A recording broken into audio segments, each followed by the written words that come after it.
Saxon Advanced Mathematics, lesson 76.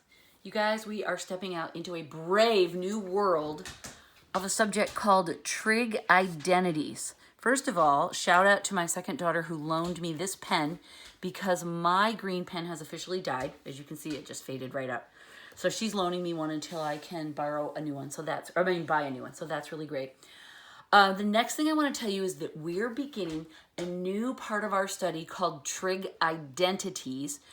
They start out simple and they're going to get more complicated as we go. And here's what I want you to know. Oh, of course, Grace is crying already. There's no one eating. So there's nothing for you to do. The thing is that if you're considering any possibilities in the world of engineering or any subjects that involve physics or higher math, specifically calculus, trig identities are going to be so much a part of your life. So I did not study these things, but my daughter did. She was an astronomy major, and her advice to you is this: please, please, please, please, please start memorizing now. Do not wait until the pile of these things threatens to drown you because there are so many of them, and then go, shoot, if only I would have memorized them. Start memorizing now while they're simple and easy, and it won't be any problem at all to memorize them. I promise you what I'm going to give you today is super easy to memorize. They're fun to play around with, and I enjoy them thoroughly, and many students enjoy them thoroughly too. So I want you to, oh my gosh, something just fell over in the kitchen. Hang on, let me check. Grace, what are you doing?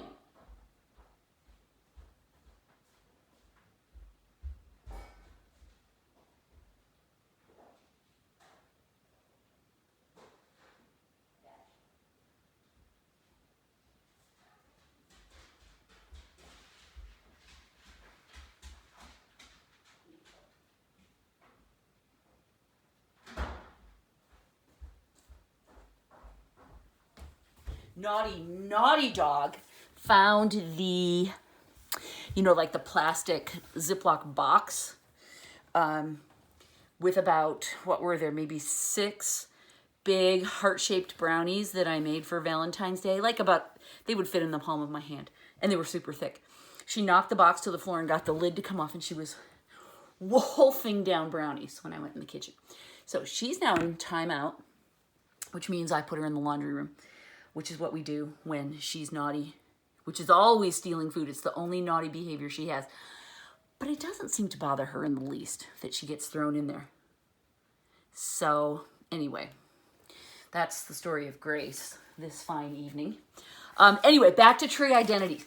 Everything that I'm going to tell you today is just kind of like the kindling that we're going to use to start this fire of new information. So if it seems a little disconnected at the beginning of this lesson, you'll see how it comes together at the end. The first thing that I want to do is talk to you about even and odd functions. Okay, I want to show you some pictures in the book. I'm not going to take the time to redraw them, but I want you just to see if this makes any sense. Don't make it hard. This is not something that should be super complicated. It's relatively straightforward. Collapsing pages. Okay, here we have a picture of a function. Here is the x-axis, and here is the y, right, with the lighter gray lines. Our function is not rounded. It's been kind of squared off just so John can make a point. But what he wants you to notice is that when you go to +4, the value of the function is +4. When you go to -4, the same function, it's the same function, right? It's also +4. So this space and this space are the same, and they move in the same direction, positive to negative, right?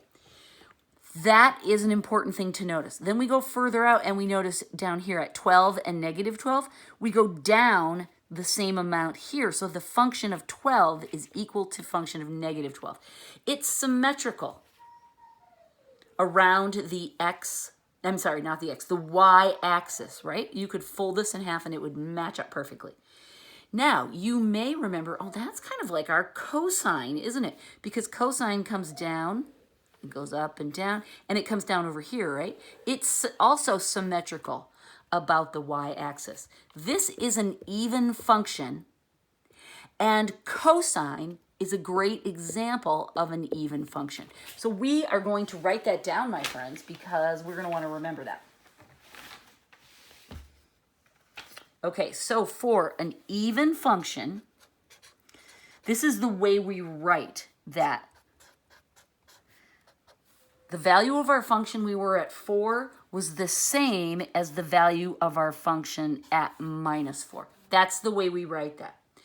Cosine is even, and we can prove that if we want. Let's take the cosine of 30 degrees, and let's take the cosine of -30 degrees. With our unit multipliers, we can check those really fast. Bum, bum, bum, bum. Okay, the cosine is the first number in the pair of 30 degrees is square root of 3 over 2.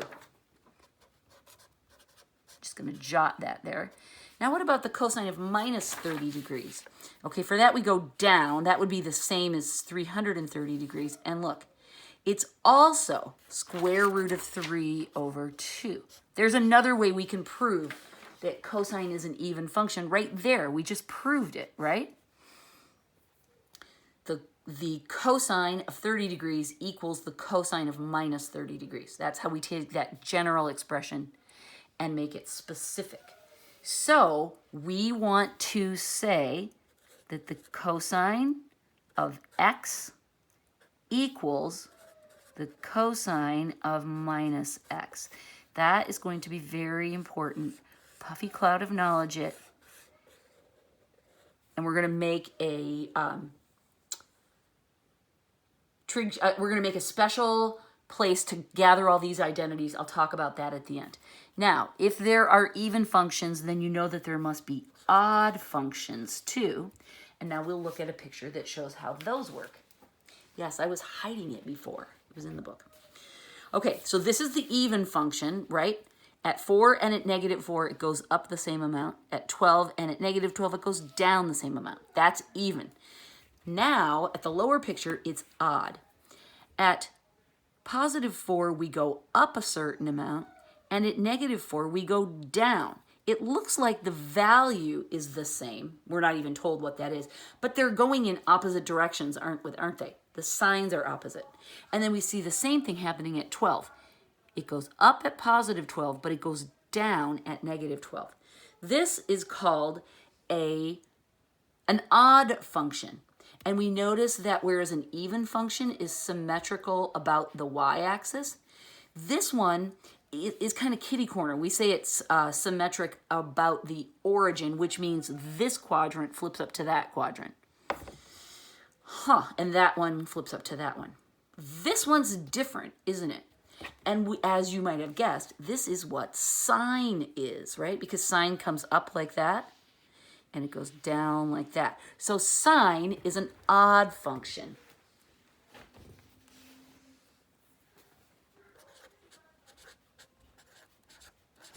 And again, we know that's true. Oh, let me just write this. With an odd function, we say that the f of -x is the opposite of the positive, right? Here we said the positive equals the value, or the positive equals the negative, and now we say that the negative equals the opposite of the positive. That looks weird, but it's going to be really useful. Trust me, right now, just don't let it mess with your head. And we can prove it here. Let's compare the sine of 30 degrees to the sine, Grace is crying, of -30 degrees. I bet you are. I bet you got a stomachache. No, see, here's the thing. You think, oh, she got a stomachache from all that chocolate. No, she didn't. No, she didn't. The dog has a stomach made of steel, I promise you. Okay, the sine of 30 degrees is what? Sine is the second number. There's 30 degrees. It's 1/2. Now, what about the sine of -30 degrees? Again, that would be 330. it's minus 1/2. So we see, and this goes all the way back to just the way the quadrants work and the pluses and minuses. With cosine, if you take the negative value of the function, you get the exact same answer. With sine, if you take the negative value of the function, you get a negative value of the original one, right? Okay, that is good to know. We're going to hold on to that lovely information and use it in the future. This is part A. Okay? We use that. I'm setting things aside. You should see all the notes and books and papers I have to make this come together beautifully. Okay, that's what we want to know about odd function and even functions. Cosine is even, and let me just do the sine value of this.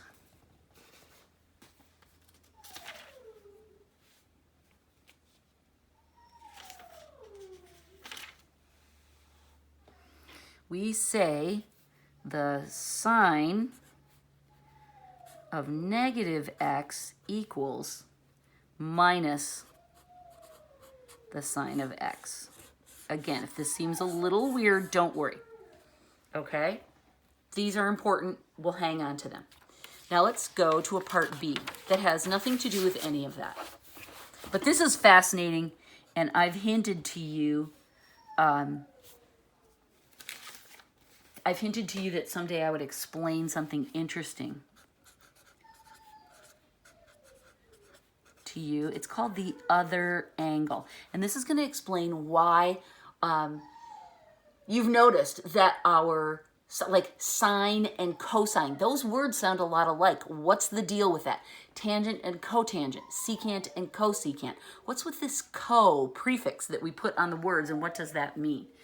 All right, let me start by drawing you a triangle that will look very familiar. We've seen this a million times, right? We're going to call this one A, this side B, this side C. We know this is a right angle. And we know that we very often call that angle theta, right? It's just kind of like a fancy X for that. Okay, what does that tell us then about this angle? This angle, we know these two have to add up to 90, right? Because all three have to add up to 180.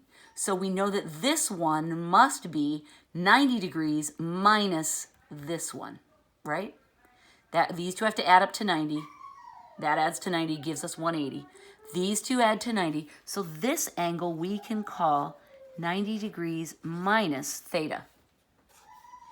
And sometimes we call that the complement, because we know that complementary angles are two angles that add up to 90 degrees. Now Grace is crying so hard I have to let her out because she's distracting me. Okay, wait, think about that.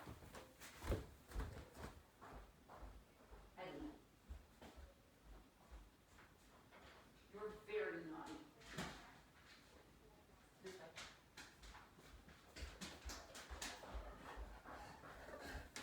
Lie down. Now she's thirsty and she wants to go get a drink, but you know what? She is going to have to be tough. Do you understand, lady? You're going to have to be tough and wait till I'm done. I'm not going to let you out. She's licking my hands.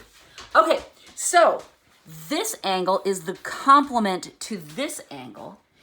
And what's interesting is that we see, let me just show you, the sine of theta. Okay, so we're standing here and we want to find the sine. That's opposite over hypotenuse. A over C. Now, what if we take cosine, right? It's got that co prefix on it, of the other angle of 90 minus theta. So now we're going to go stand up here and we're going to take cosine. That will be the adjacent over the hypotenuse. Oh. So there's a relationship between these two functions, sine and cosine. If you take sine at this angle and cosine at that angle, they're the same number. Grace, right here. Sit. Drop. Good girl. That's enough. Thank you. All right, let's try it this way. What if we take the cosine of theta and compare that to the sine of the other angle? Okay, we're here, we want cosine, B over C, right? Adjacent over hypotenuse. Now we go up to the other angle and we take the sine, opposite over hypotenuse. Dang, you guys, it's the same, right? Now, what are our other two pairs of words like that? Okay, we can do tangent of theta and cotangent of 90 minus theta. Let's see. Tangent is over Arthur. So we're standing here. We want over Arthur. Cotangent is the reverse of that. So it would be, this is over Arthur, so this is Arthur over, but we're here, Arthur over, adjacent, opposite. Okay, let's try it with cotangent, and then it would be the tangent of 90 minus theta. Do you see how we're developing this pattern that shows us this special relationship between trig functions and their partners who have and then the same word after them, right? Let me just write them all the way out so you can see it. This is sine and cosine. This is tangent and cotangent. Let's prove that this one works. Cotangent at theta is Arthur over B over A. Tangent at this angle is over Arthur, B over A. It works. And now the last one is secant of theta and cosecant of 90 minus theta, right? They're the last pair. Secant and cosecant. Secant partners with cosine. So it is ha.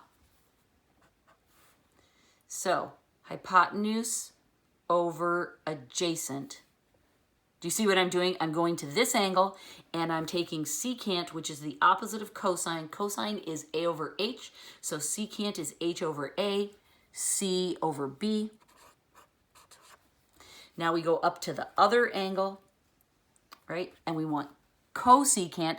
Cosecant is the opposite of sine. Sine is Oscar had. So this is had Oscar. So it's C over B. And look, that's the same. And last one, cosecant of theta and secant of 90 minus theta.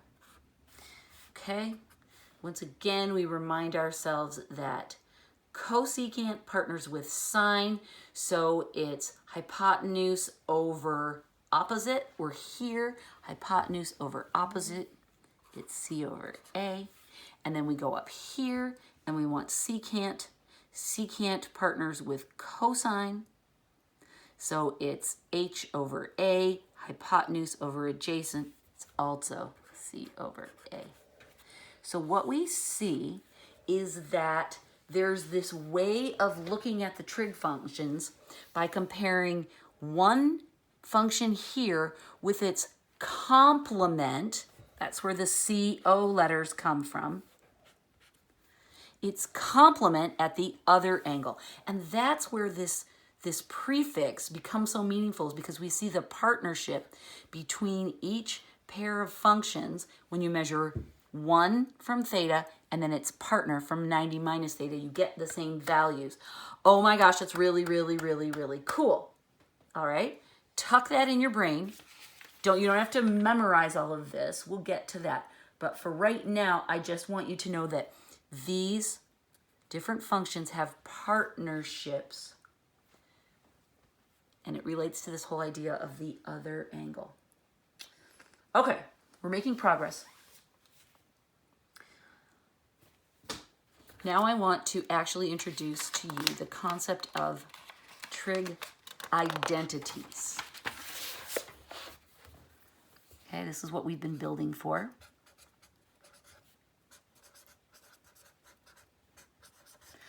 A trig identity is an expression that I think of it like a formula. We can plug a lot of values into it, just like Pythagorean theorem or the quadratic formula. But we can also manipulate it just as it is, right? We can change the letters around and do a little bit of algebra to it. We don't want to do a lot of different kinds of algebra. But we've already started learning some trig functions, or some trig identities. So when you see them, you won't be shocked. Let me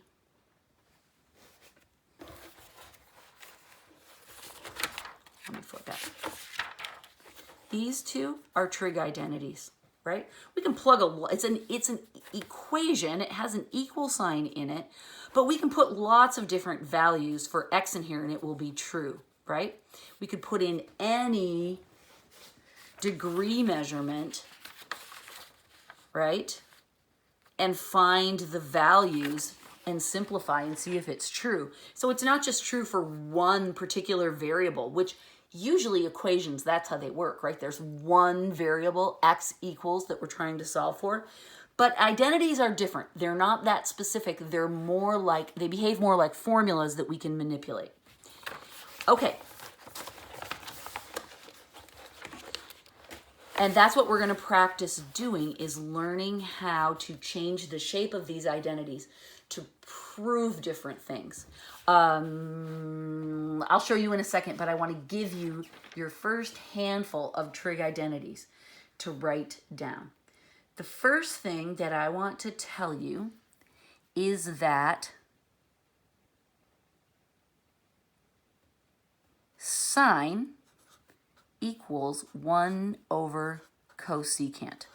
Okay, and I guess let's put, do we want to use theta or x? I'll let you choose. I'll use thetas because I like to make the loopies.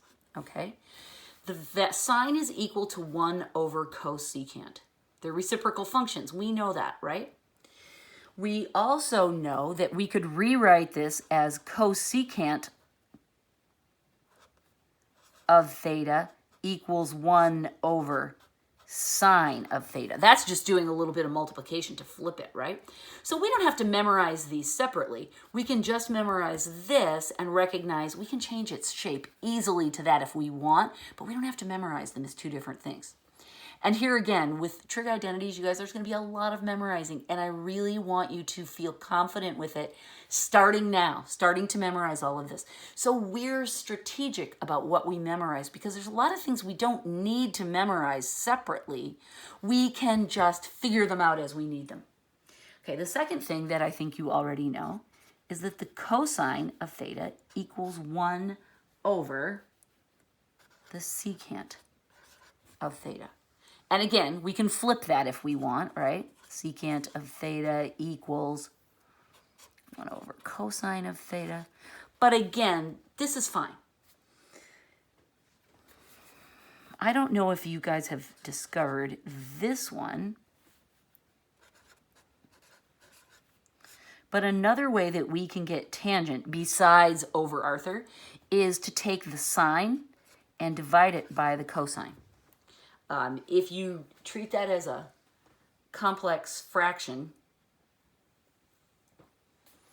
you can simplify these and make sense of it. But this is true, okay? And we can also say, I wanted to give you this first, but let's go back and get our third reciprocal function. We know that the tangent of theta equals 1 over the cotangent of theta, right? And then we can rewrite this one just as we did the other one. Okay. And we can also, if we really want to get fancy, we can say that, drop. Sorry, I've got a dog trying to get away from me. Stay. Since we know that tangent is equal to sine over cosine, and tangent is also 1 over cotangent, we can say that the cotangent equals cosine over sine. Huh. So I'm just manipulating these two pieces to get other things that are interesting and useful. Okay? Again, we don't have to memorize them all separately, but when you start to see how we can flip them around and get them to do different things for us, a little bit of knowledge goes a long way, and it's fabulous. Okay, so these are what we call, technically not this one, but I'm just going to leave it in there. We call these the reciprocal identities. And they are going to be the first entry we make on our special list of trig identities that we're going to start on a separate piece of paper. Okay? If you have a note cover that is empty, or a notebook cover that's empty, look at mine. I mean, they're beautiful, but I can't use them for making my trig identities because I've got a map of the moon. I mean, you know, I have no complaints, but it's not going to work for that. This is our first entry, and as you can see, this is already pretty familiar. We already kind of know this. The other thing I want you to write down is what we call, I don't know what we call them, but let me write it down. We had it on the other page. Cosine of theta equals the cosine of negative theta, and the sine of negative theta equals negative sine of theta. There's a name for these. I can't think of what it is now. All right. So we're going to use these and start playing around with these trig identity problems. They're kind of like proofs, only way less fussy. And that's what I think people like about them, is they give you some of that same sort of satisfaction, but they're not such fussy little beasts as proofs are. Okay, example 76.1. Longest preamble to an example ever. Show that cotangent of x over cosecant of x equals cosine of x. Okay, so we look at this, and what we realize is John's not asking us to solve for anything. He's not putting any numbers into this. We don't need to look at the unit circle. All he's asking us to do is use these trig identities that we're developing to play around with this and see if we can get the left-hand form to look like the right. That is one of our strategies. Change the left to look like the right. I can't think of any of these problems where we make any changes on the right-hand side. We're going to do all our work over here. The other thing that is super useful is change to sine and cosine whenever possible. Okay, that's just a good way. Sine and cosine are basic. So we're going to make this side as basic as we can be in just as quickly as we can. Okay, so let's start by thinking about our identities that we already know and how can we simplify this. Cotangent, I know, let's see, I know that tangent equals sine over cosine, right? I'm going to show you how my brain works. This is good because I want to express cotangent in terms of sine and cosine. Tangent is sine over cosine. I also know that tangent equals 1 over the cotangent. And so that tells me that, and this is kind of the slow boat to China here, cotangent equals 1 over tangent, right? I can flip them either way. And that means that cotangent must also equal cosine over sine. All right, now I wrote that down right here, right? I wrote it down here. I didn't memorize it. I said memorize these things, but I can kind of tease that back out of my brain when I need it, right? This is useful to me. And that is to help illustrate to you how if you memorize a few things, you can use that information in lots of great ways. So I'm going to substitute this in for the top. Normally I wouldn't have all these notes here. I'll show you another way to format it, but I'm just going to write over. So cotangent of x, I'm going to write as cosine over sine. That's the numerator. Now cosecant, here I've got my things written in another one. Cosecant we know is equal to 1 over sine. So that one's a lot easier. I can just write this as 1 over sine. And I should be putting x's here. All right. Okay, so I've taken this and I've changed it to this form. My strategy was put sine and cosine in wherever possible, so I rewrote both of these as sine and cosine. Now I can use my complex fraction work to do bottom and top here. Sine of x over 1, sine of x over 1, right? Because I want to reduce my denominator to 1, so I multiply by the reciprocal. That goes away. I have to do to the top what I did to the bottom. Now look what and we're multiplying, by the way. I didn't put that in expressly. Now we're just down to this. Look what happens. Top and bottom cancel. And what we're left with is cosine over x, and that's exactly what we wanted. What I like to do when I'm done with these problems is circle what I've created on the left and circle what I started with on the right, and then draw an arrow. And put a smiley face. Yay! We did our first trig identity problem, you guys. Our very first one. And we have 2 more. So let's carry on. This one, well, you can see these were ideas. This was me showing you how my brain worked. This is the only work that it actually took. These are not usually super long, crazy problems. They'll get more complicated, but we're going to start out sweet and cute. Example 76.2. Show sine of x times the cotangent of x equals 1 over the secant of x.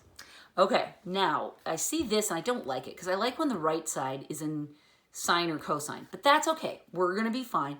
We'll leave this. We'll put this into sine and cosine, and then we'll see what happens.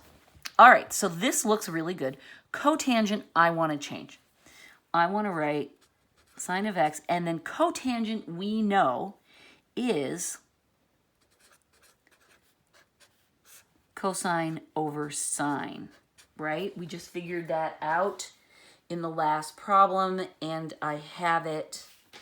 Let's just let me show you in the notes, right? We said that cotangent equals cosine over sine, right?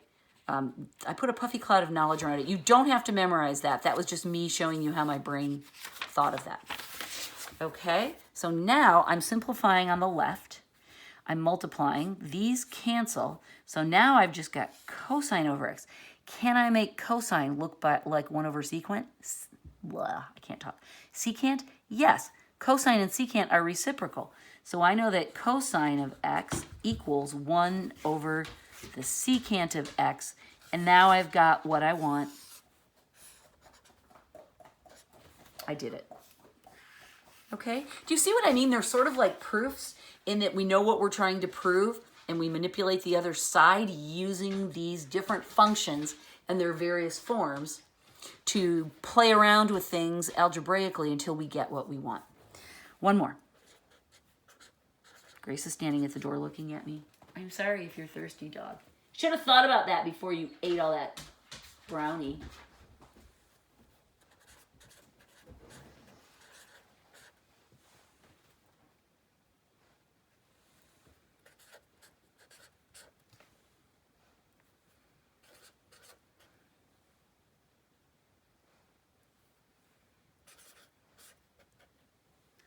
All right. Well, this one looks a little different than anything we've seen before because we've got this other angle business going on. And over here we have a squared.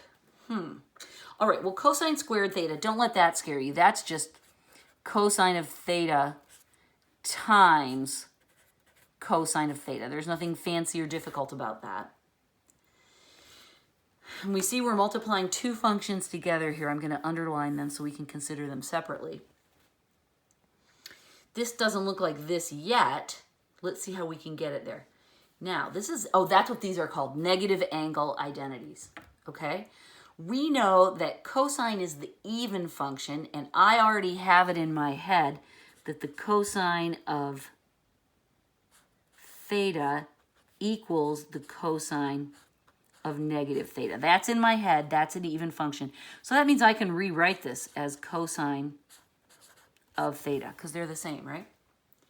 Now, the sine of 90 degrees, that's one of those other angle identities that we talked about, right? And I know that the sine of the other angle equals the cosine of the original angle, right? So I can rewrite this as cosine of theta, right? Sine and cosine are partners. If it's sine of the complement, then it's cosine of the regular angle. And now I've got exactly what I want because I've got cosine of theta times cosine of theta, and I can rewrite that as cosine squared theta. That's what I've got on the left. That's what I wanted on the right. I did it. Yay. Okay? Wow, you guys. Huge, huge step forward. Like I said, these are the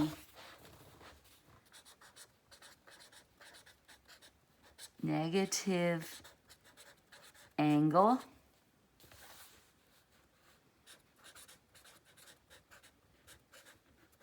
identities. And